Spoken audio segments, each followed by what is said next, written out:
السلام عليكم ورحمة الله وبركاته. ازيكم يا حبايبي؟ عاملين ايه؟ يا رب تكونوا بخير.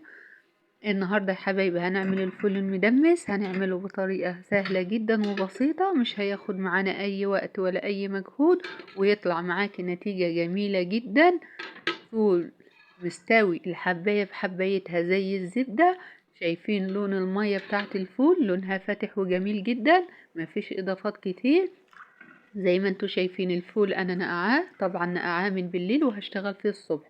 لو هتشتغلوا فيه بالليل تنقعوه من الصبح. معايا كده المية في القدرة، انا حطيتها وغليتها الاول، وهنزل بيها فيها بالفول، واسيب المية تغلي عليه تاني.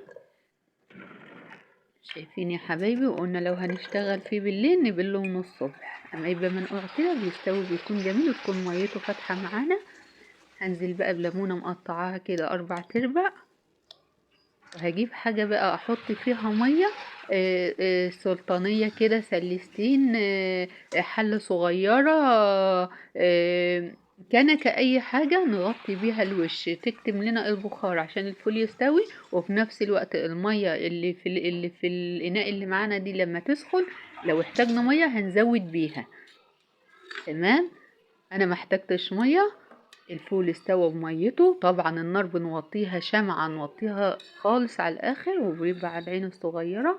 شايفين؟ بعد ما استوى بضيف معلقة من الدقيق، بحلها كده في نص كوباية من المية وانزل بيها في الاخر. كل ده اللي بيحتاجه الفول معانا، ليمونة في الاول ومعلقة دقيق في الاخر، مفيش اكتر من كده. طبعا لو عايزة تخليهم معلقتين مفيش اي مشاكل، معلقة الدقيق دي بتخليه كريمي معانا كده، ويكون بسم الله ما شاء الله. شايفين يا جماعة؟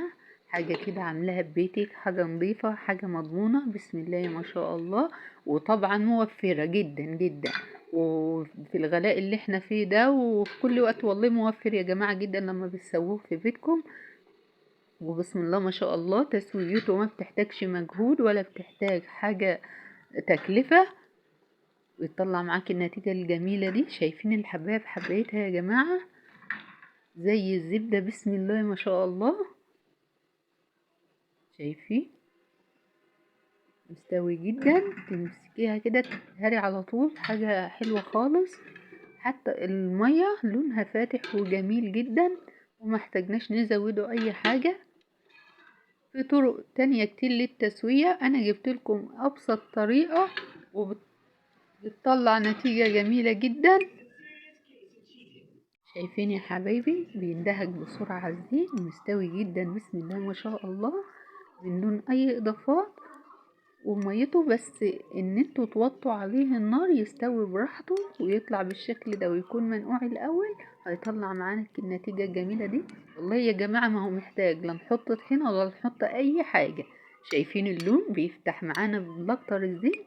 انا هنا عملت طبق الفول ما حطيتش اكتر من دقيقة، نص معلقة ملح، اقل من نص، شوية بابريكا، شطة حمراء، مش بابريكا، عشان يكون سبايسي كده، وكمون. وطبعا انتوا عارفين الفول يحب الكمون، لازم عن الكمون في الفول. وشوية الزيت، زيت عادي خالص اهو، لا زيت حار ولا حاجة. وضفت نص ليمونة، عصرت نص ليمونة. دي طبعا اللي يحب برضو يضيف الليمون على الفول. وده طبق فول بسم الله ما شاء الله، الريحة جميلة جدا والطعم جميل جدا. والله يا جماعة كان طعمه تحفة. لو عجبكم حطوا لايك